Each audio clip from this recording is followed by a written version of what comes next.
Hi everyone, I'm Sammy, And I'm Nariman. and welcome back to Media Coffee, a podcast by PR Newswire, a Cision brand. Media Coffee is your go-to source for in-depth exploration of the media, communication, and PR world. We bring you exclusive insights from the top journalists and industry professionals. This is a special episode as we wrap up the year by looking back at our highlights from our podcast in 2024. Over the past year, we've enjoyed sharing conversations with experts from renewed media organizations like Benzinga, ANP, which is Netherlands National News Agency, PLXA, which was acquired by Reuters in 2022, and more. We have explored everything from building strong media relations in the ESG space to the impact of AI on press releases and the media relations practices. We've also unpacked tools and strategies that empower PR agencies, communications professionals, and content creators worldwide. Your ongoing support is incredibly important to us, and we will be thrilled if you could hit that subscribe button and join us on this journey. By subscribing, you'll be the first one to discover more fascinating stories and tips from the top media personalities. One of the most interesting, I think, podcasts that I've recorded this year was the conversation I had about AI. Obviously, everyone is now discussing AI, how it's going to impact or affect different industries, how media organizations are going to use it. So I had a conversation with Tom Allen, who is the founder of AI Journal, and Jilu Soljek, who is a founder of PLX AI and director at Thomson Reuters. Awesome. Let's hear what they have to say. Yeah, it's changed quite quickly. I mean, I was speaking at PRCA's conference a few weeks ago, or just over a month ago, and it was interesting to see how many communications marketers, PR people were using it for content generation. Or I think the main point is creativity. I haven't got like for me personally, I always think if you're not using it, it's something where I explained it yesterday. It was similar to the teachers in the UK in like 1988 that were um, going against calculators being used in schools for exams. And I think it's very similar to companies that don't want to adopt, whether it's a large language model like Anthropic or ChatGPT or Bard or whatever you might want to use. I think it's really important because the amount of stuff you can do it, whether that's looking, and the things I have seen is particular is crafted press releases and crafted content generation where, I mean, you're seeing it with Amazon, they put a limit on 3 books a day for content creators because there's just so much content being pushed out on a regular basis. I mean, I'll always go to it as thinking, use it as, at the moment, using it as a creativity tool for stories. And I mean, there's places to use like CB Insights and places that are really good for data intelligence still, regardless of ChatGPT. But I mean, a lot of ways is really helping them differentiate their kind of their stories and their headlines and what they're sending to us and what they're doing themselves. I think is really important. But I mean, we try and look at use cases more than the technology itself. Like there's been a brilliant overview that I encourage people to read. By the time people have listened to this, it'll be relatively backdated, but it's good to use, from Sam Lessin, who was one of the early people at Facebook. And it's a great look at where VCs and investment is going at the moment for companies off the back of the success of large language models, AI, and data analytics, and all these things that are exploding. It's really companies that are leveraging AI that still have an end use that are going to be the big, I mean, the big fan group are the ones that are just consuming any kind of technology provider that has it. And that comes full circle to the kind of different technologies that are going to be available to people, not that are available now, but God knows what will be available in 5 years.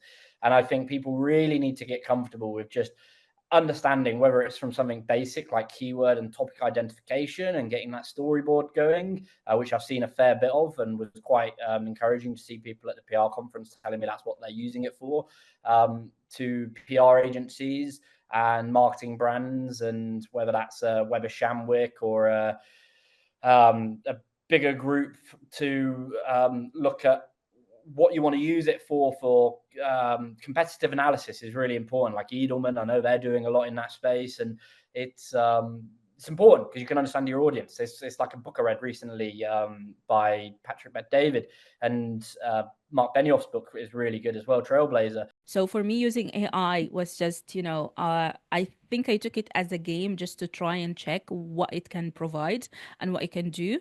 And honestly, I do believe like it's a great asset in terms of like helping with content creation or at least coming up with new ideas. Because we do spend a lot of time thinking about different ideas and different trying to create new content, and I think AI can help a lot with that, just reduce the amount of time that we spend on that aspect. Obviously, I do still believe that we need to have brainstorming sessions, all of that with other colleagues, just to help with that creativity. But AI is a great help as well. It's a great asset. Yeah, I absolutely agree.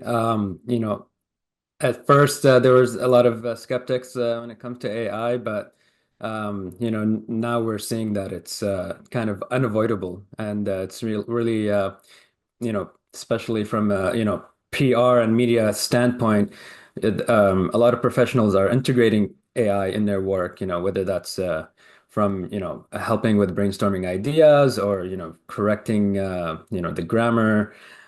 So there's a lot of great use for AI, 100%. It's really, you kind of have to balance it, between AI and the human element to it. So as long as you utilize it well, I think it could really help you in your career or, in your, writing a story or, yeah, it's a great tool for sure.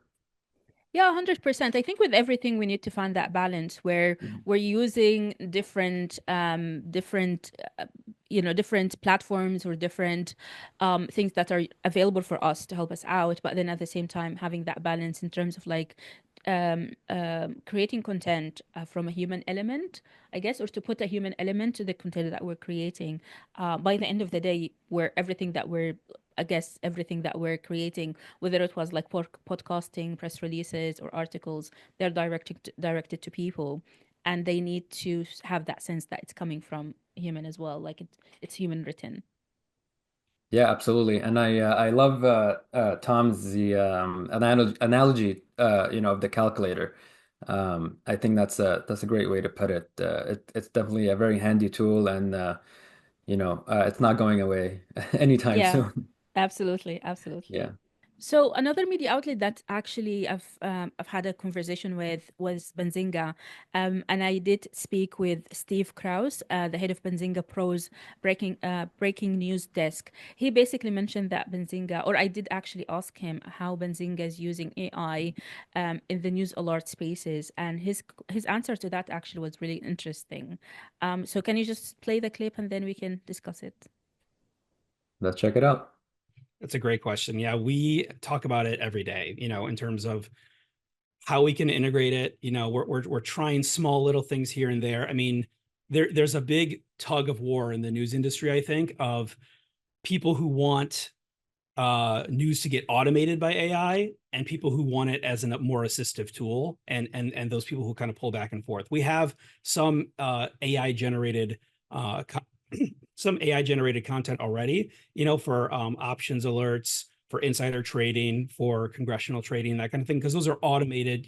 Those are types of things that, you know, um, they just kind of are what they are. X person bought Y amount of shares. That's not really, you don't really need a person to necessarily write that. That's more just, the AI converting stuff.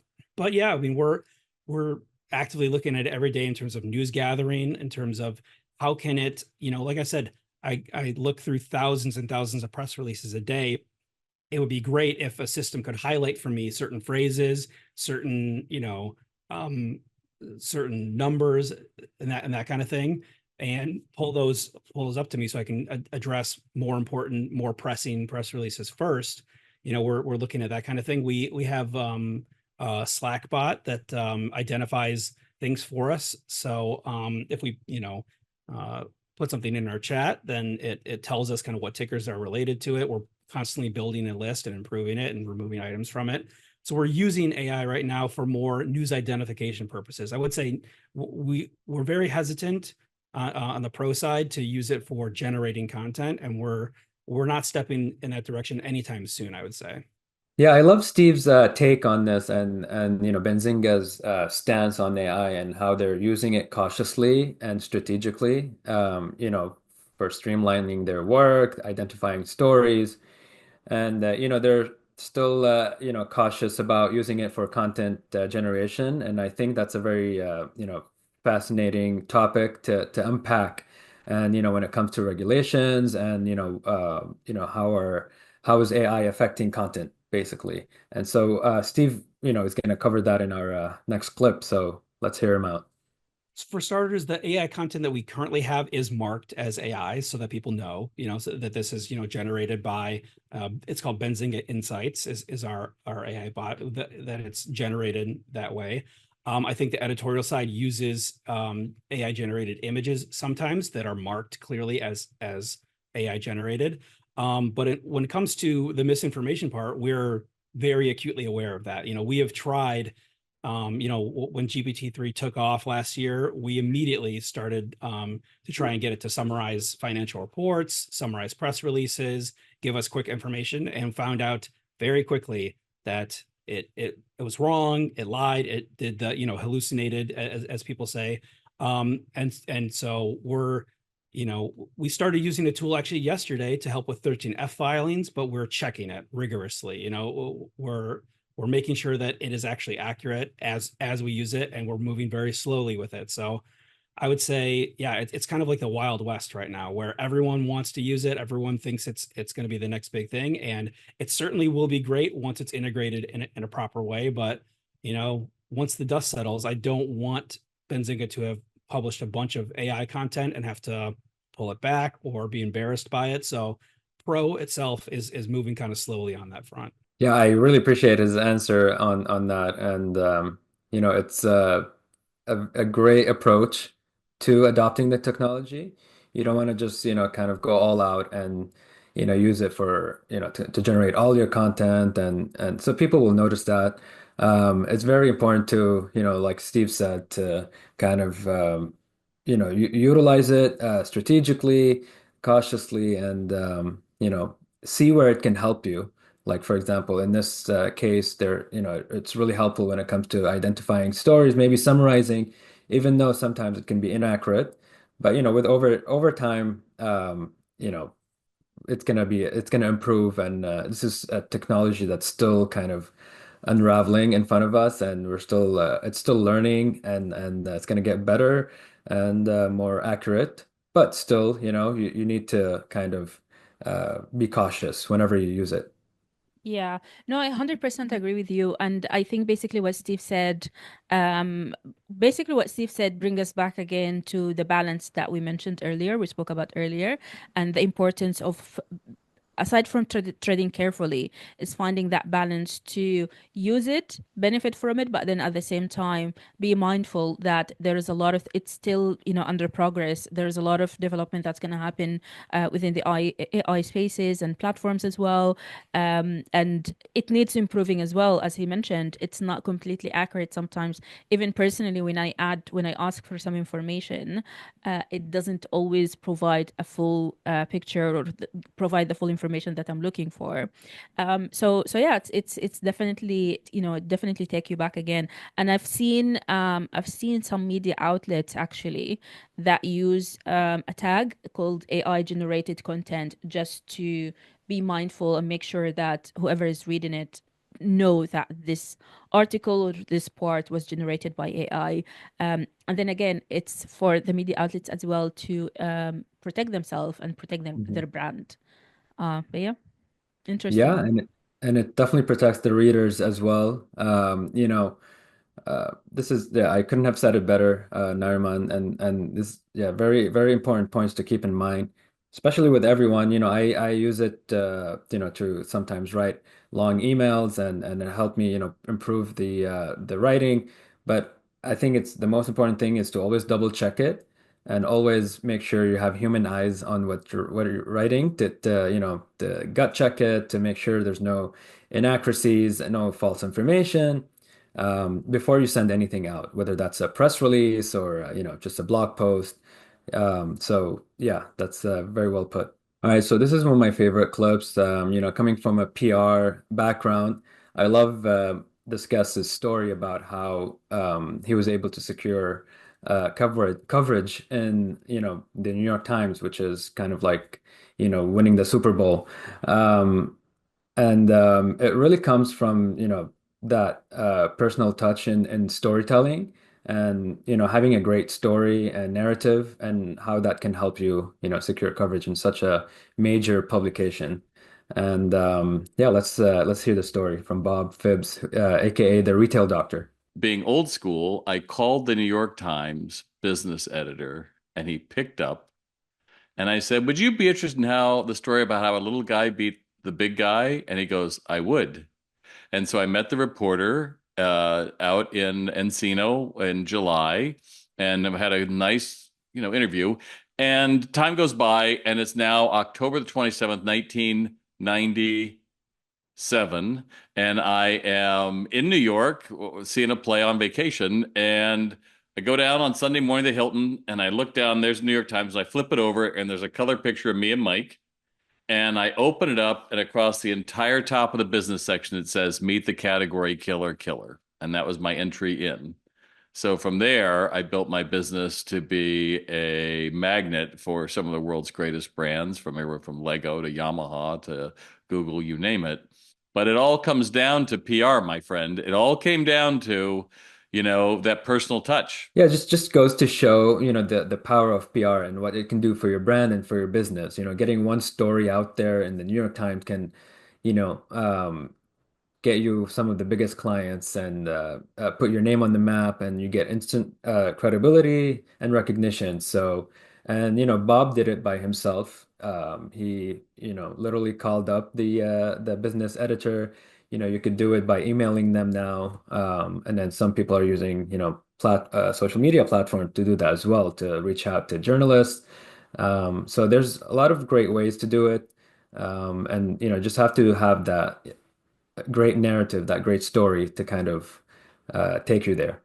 And it's not about picking up the phone, as you mentioned. Now you can send an email or reach out to someone on social media, but it's about doing the homework, researching and figuring out the topics that this journalist covers, Mhm. and also what they write about, instead of just randomly sending press releases to massive amount of journalists, and then it ends up not being picked up or covered by anyone. So yeah, so it's definitely really interesting to see what he said, or to Yeah, I hear can what he definitely said. attest to that, coming from a PR background. So, very important to reach out to the right person at the right publication.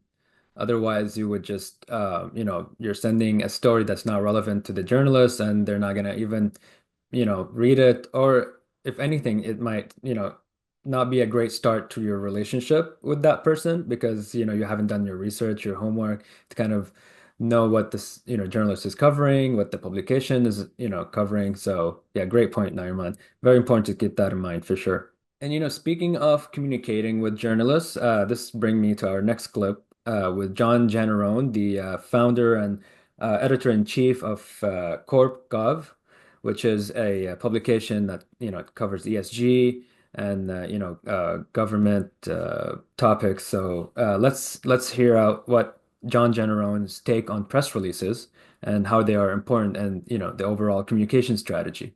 There was a time when even smaller companies would put a press release out and it would get attention from the media. It's gotten a lot harder. And part of the reason, for anyone who's been watching in the last 15 or 20 years, is that these newsroom floors are shrinking. There just aren't as many people to do this stuff. There's talk about doing it with ChatGPT and generative AI, but the reality is that press releases are not typically something that prompt a reporter to write a story, but it's a part of a mosaic, I would say. And when you're thinking about journalists, try to think about how the journalists think. We try to think from the perspective of investors and companies. And so when I see news come out in a press release, I'm going to pay attention to it if it looks more thoughtful. Saying we've produced an ESG report like thousands of other companies have, and go check it out, is not really the way to do it. I think that your communication needs to be more holistic and thoughtful. So the kinds of words you're putting into that release and the things that you're emphasizing, whatever it is that your company takes most seriously and is most focused on, that should be woven into your communication across the board. Yeah, great points by John. I love what he said about how press releases are part of a mosaic. And it's I think it's a necessary aspect of, your communication strategy. It's a great way to keep records, right? So if you have like, if you run a company and you're coming out with press releases, about your product launches, your new appointments, new hires, um, these are all great to keep records of on your website and, online. Using PR Newswire, you can distribute your press releases everywhere, and then it will stay online. And it's a great way for journalists to kind of, whenever they want to reference back to that story, they have the press release that has all the fine print of the announcement. And yeah, I mean, it's not going away. People are still using it. I read on LinkedIn, and when I'm doing my research, that press releases are still very much alive and very useful in the communication strategy. What do you think, Nariman? Yeah, no, I agree with you. I think it's obviously they're very important. Every single journalist who spoke with or we interviewed, they mentioned how important press releases to them. They use it all the time. But I think it will be interesting to see how the use of press releases changes in the future, whether it was from a PR perspective or even a journalistic perspective. Because as you said, or as it was said in the interview, so it's not just the press releases are not just for the journalists, they're also for the stakeholders, for the investors. It's information that you're distributing to other people. So again, your approach needs to be holistic in terms of like the wording that you use, the information that you put in the press releases, staying away from big jargons or big names like amazing, etc., which is again something that journalists have mentioned over and over again. So yeah, I don't really know what's the future hold for press releases, or how it's gonna change or develop, I guess. But it will be interesting to see that. Yeah, absolutely. Great point.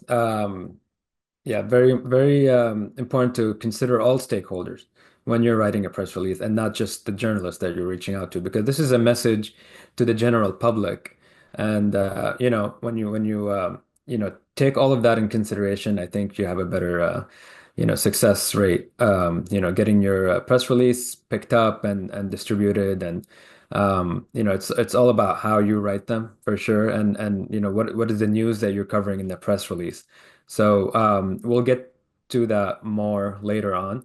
But before we jump into that, let's just kind of go back to the AI and the legality of writing a press releases, and what are the implications of Yeah. that. Let's go back to Jalu Sulajic, the founder of PLX AI and director at Thomson Reuters. Yeah, I think especially the bigger the company, the bigger publicly traded company as well. So if you're a big publicly traded company, you have to be always aware that there might be somebody out there trying to impersonate you and trying to get legitimate news organizations like us and others to publish news that is wrong in order to manipulate your stock price. So in the past, without AI, maybe that was a little bit harder, because somebody had to try to match the style of a press release, let's say, and everything else that goes around, to try to fool a journalist into thinking it was coming from the legitimate source.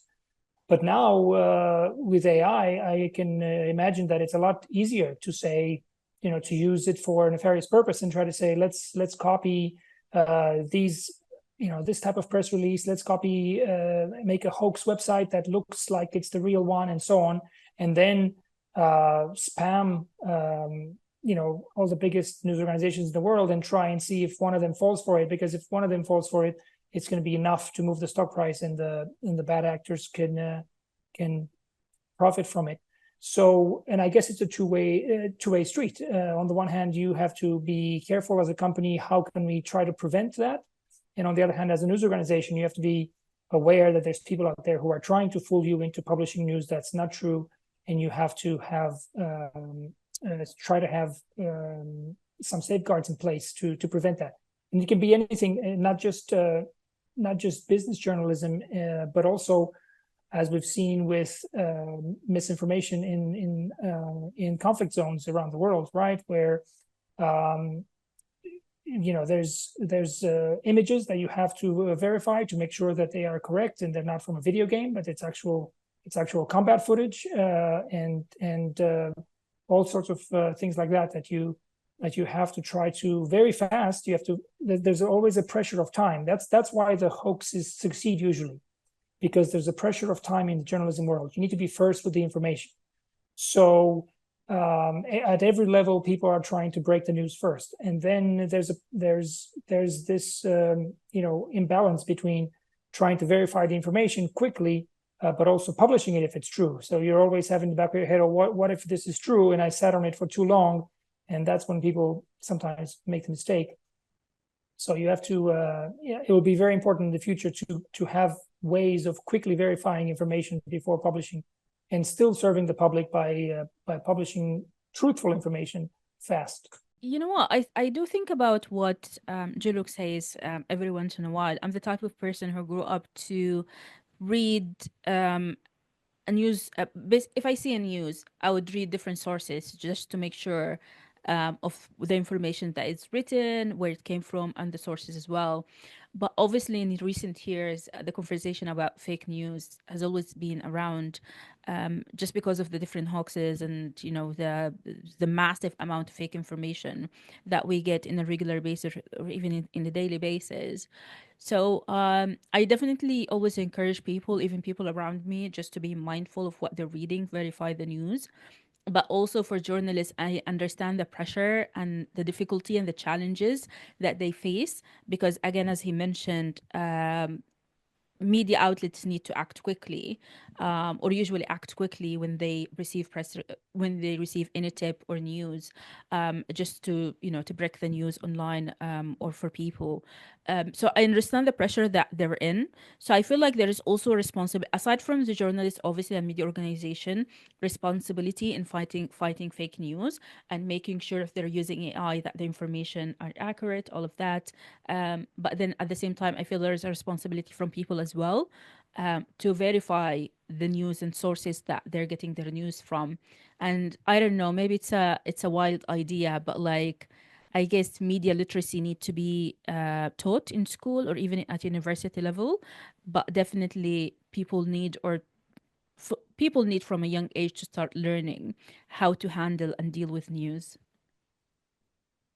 Very well said. I absolutely agree. There should be more emphasis on media literacy, and have it as a subject in schools, especially now in this age. This is the dark side of AI, when it comes to news and misinformation spreading. And it's great to know that we have people like Jalu and others, working tirelessly to kind of combat misinformation. And it's the first thing that you should do as a news consumer. I'm a news junkie, so like you, I always read different sources. I go online and just scour through the top like publications, and make sure when I'm reading an article, I make sure verify it's correct. And one of the ways to do that is uh, you know reading other sources and kind of like cross-checking. And now there's also AI technology that's kind of helping fact check information that's being spread online and on social media. But yeah, I mean, it's still very, kind of a tricky situation, and it's, yeah, so it's good to know that we have like Jalu, kind of working on a technology that's to help combat misinformation.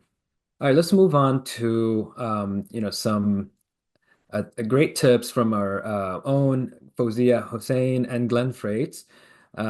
They it's a fascinating discussion that you've had with them, Nariman, covering things from best practices from writing press releases, and what to do to get your story out there, to get your press release picked up. And we have a few clips coming up that are, addressing some great points and think that, every PR professional and, content writer should know. Yeah, I think this is definitely one of my favorite interviews, not just because they're my colleagues or our colleagues, Yeah. but just because obviously I work with it in a different department. So it was really interesting to have an insight on their department and then how they handle press releases as well. And they also gave great tips. So I do recommend people to go watch the episode or the interview that we did with them if they want, just tips and on how to better improve their press releases and hopefully get coverage as a result of that. In this first clip, Fawzia Hussein and Glenn Freight cover the first question you should ask when you're writing a press release, and is this newsworthy? Is this news important for the readers? So let's hear them out. I mean, content has to be newsworthy, has to be accurate and reliable, has to focus, it has to grasp like the audience that they're trying to reach. So again, like I repeat, with accuracy and reliability, you don't want any jargon, you don't want it to be advertorial, you want it to be concise and to the point, a useful headline, perhaps. So it has to be targeted to their audience. Yeah, and I would add on, I think one thing in terms of expectations is to have it be print ready. A lot of our downstream network partners are on the hook for churning out a lot of content day to day, hour to hour. And so when we are talking to agencies and to direct PR teams at different companies around the globe, one of the key takeaways, one of the key bits of counseling that we give is to really make it ready so that they can copy and paste. It's a big win for them to be able to have a good, concise executive quote, good data points. That's really something that journalists need in their coverage and what they want to give their end users, all of us news readers across the globe. And so you want to make sure that you're taking a natural language approach as much as possible and really making it easy for you to get good pickup and good coverage. If you take a more stale approach or have big block paragraphs, that really isn't the expectation nowadays in terms of what media wants, what your audience wants. Yeah, so these are great points when it comes to the first thing you need to consider when even before you start writing a press release. It's just newsworthy. The content needs to be reliable, and then straightforward. You don't want big blocks, paragraphs that including a lot of details that are not necessarily useful for the journalist or the editor. And natural language. You don't want to sound very corporate, in my opinion, unless that's your goal is to sound like that. But yeah, I mean, great points. We're gonna get to some more tips on how to write the press releases later on. But you have any thoughts on that, Nariman? Yeah, I mean they did cover the question really well. And obviously in terms of like having big blocks of text, that's a sorry, that's a definite no-no for Mhm. journalists. But it's not just for journalists, but for people as well. Even for me personally, I always like to have or to see a picture, for example, just to Mhm. break the text a little bit. Right. And unfortunately, sometimes you see companies that just doesn't do or don't send a picture for whatever reason. And honestly, again, I think Glenn mentioned it, Glenn or Foz mentioned it in the interview, and also it was mentioned in the previous interviews that I did with other journalists. Just put some multimedia there, whether it was a video or picture. It's always interesting for people to look at it and to see it, and then it might attract more attention as well and coverage for your press release. That's a great point. Having multimedia, images and sometimes videos you can add to the press release if I'm not wrong. Um, and that's a very fascinating topic that we could, also discuss in our upcoming episode about the state of the press release, where we'll have a, panel discussion, and we'll cover that for sure in that episode. But yeah, great points. And yeah, let's move on to, you know, I think is the most important part of the press release, and everybody else in this episode agrees. The headline, and how much energy you need to put for the headline, and at least the top portion of the press release, because that's where typically journalists read, and then they get that far and then they move on, whether it's a good press release or not. They just read the headline and maybe the first sentence, and that's how they can determine. But I'll let Glenn talk about that a little bit more in this clip. All right, let's do it. Again, related to what Foz just said in terms of the headline, you're burying the lead. We see a lot of times, and we'll counsel clients, sometimes you really want to switch the subhead, which had great context, with the headline. So you really want to make sure, because most of our downstream partners are only getting the headline as the initial view of this story. You cannot bury the lead. It has to be, and our best practice is actually to have the most relevant news within the first 55 characters. And there's a lot of reasons for that. It's a best practice for email subject lines. It's also the 55 character mark, total characters, is where search engines, especially Google, cuts off the headline. So for visibility, and it's hard. We realize that when we tell somebody like, oh, 55 characters is like, my headline's running 160, and that doesn't look terrible, right? That's maybe 1.5 lines in a Word document. So it doesn't seem terrible. But in regards to really trying to have your story stand out, my advice is always to put like 33% of your energy into headline writing. Not too many people are going to scroll and read the bottom half of your press release, right? Unless it's a beat reporter who's following your industry, who's engaged and really wants all the information that your story is telling. Most people will scan not just press releases, but all content. And you really want to make sure, again, following those best practices, Foz said, you need to have good engaging content, have good multimedia, have it be broken up by bullets and bolding. So that's, I think, the most common mistake. I think Foz and I could tell you probably 50% of the content we send out fails at following these best practices. Yeah, I'd also say be objective as well, right? Because that's key.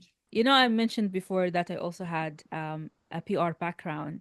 So I remember after graduated, after I done my master's in PR, and I started doing some work experiences and internships. One of the most things that I struggled with was the headline. And honestly, I completely get Glenn here and Foz and what they said. Because 100% it's the first thing that attracts people attention to your press release. Again, it's the first thing that you see in an email, all of that. And I know it, but like coming with something catchy in just few words or characters was always really difficult for me. I remember at one point, just for a short period of time, I would use a question format for the title, just because I thought that would be interesting for people to read. But then obviously I can't use it every single time. But yeah, I understand completely what Glenn said here, and yeah, definitely I agree. It's really important to choose a good headline. Yeah, yeah. It's crazy how, not many people know or realize the importance of the headline. They tend to focus on writing the body of the text and, focusing on the little details, but then, they forget that the headline is probably what most journalists are going to read and like stop reading after that. Journalists receive like hundreds and hundreds of press releases, if not thousands, every week. So they don't go through the entire press release. Obviously, they just go through the headlines in their inbox, and if it's catches their attention, they'll open it. So I agree wholeheartedly that you should put 33% of your energy, like Glenn said, in the headline writing. And at the end of the clip, they really mentioned important points where don't use corporate jargon. Be as objective as you can. That if you're not objective in your press releases, if there's kind of like if you have a new product and you're over hyping it, then using language that's kind of more like for advertising, then the journalists aren't gonna be turned off by that. So very important to keep that in mind. Be objective, don't use corporate jargon, and focus your energy on the headline. So great tips. Yeah, and it's also interesting to know that companies can consult with Glenn and Foz and their team. So that's wonderful. That's a great opportunity, obviously, just to better understand what journalists are looking for. So I definitely encourage people to watch this interview because, again, there is this question that I asked both of them about how to make a press release, for example, about a new hire in the company or a new CEO coming to the company interesting unless if it's not like a big company. So Mhm. their answers also obviously really interesting. So yeah, Yeah, I that highly was an encourage interesting everyone to conversation. watch that episode in its entirety, really, especially if you're in the field of writing, press releases and other related materials. Yeah, definitely watch this episode. Highly recommended. So another interesting conversation I had this year was with Vipul Sipani. He's a founder of business Upturn from India, and we had this a bit of converse. We had a conversation, or we touched base a little bit on his background in tech development and how it helped him understand how Google operates, and as a result, managing to improve his website ranking. So, yeah, let's just play the clip a little bit and then we can talk about it more. So everything has helped me in some or other way to run this business. And I think my core background, which is IT, has helped me a lot in this journey to make business Apps successful. Because I have done development and digital marketing, I understand how Google operates. Because a primary source of traffic for each and every publication is Google. You write your news to get it indexed on Google and to get a rank on Google. Because I don't know, but I don't have a specific percentage, but I feel it might be 90% or above the audience worldwide, which searches on Google instead of any other publication, any other search engine. So I think that particular segment where I have done digital marketing and SEO and understanding of Google, that has helped me to make my platform optimized for Google, how Google pursue the content, what is the page speed of your page to load on 3G network or 4G network or broadband, what parameters Google look in your story or your website page when they index your page. And these factors has to be considered when it comes to a success of a publication, because if you only follow these parameters you can get indexed on Google. If you are not working on your page speed or display of your website also helps, because Google also say that your content has to be very neat and clean so reader will not get misleaded to any other thing. Like you cannot put like a content 3 paragraphs and you put 2 ads in between, because that disturbs Google users experience of reading. So if a website follows that kind of structure, Google will automatically decrease their ranking in Google search. So you have to create a clean and neat and clean website. And since I had the understanding, so I followed that pattern very well. So this is basically a conversation that I'm looking forward to have with other journalists next year. So people stay tuned, send us your questions, any ideas or opinions that you have about Google and how it treats press releases. Because obviously I know from experience that Google treats press releases differently to original articles or content. So it will be interesting just to have a deeper conversation and dive into Google, how it ranks website, and also how it shows press releases within the platform. But yeah, this is a conversation for next year, definitely.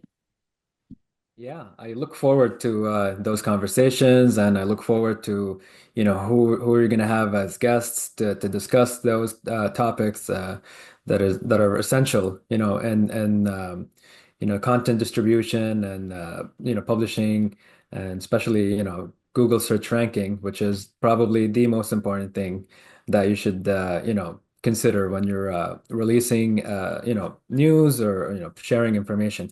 So yeah, this is great. Whether you're watching us on YouTube or listening to our podcast, thank you so much for your support. We want to continue producing episodes and interviewing journalists in media or in other media organizations. So make sure to subscribe to our YouTube channel and our podcasting platforms as well. Send us any comments, questions, or feedback you have. Thank you so much.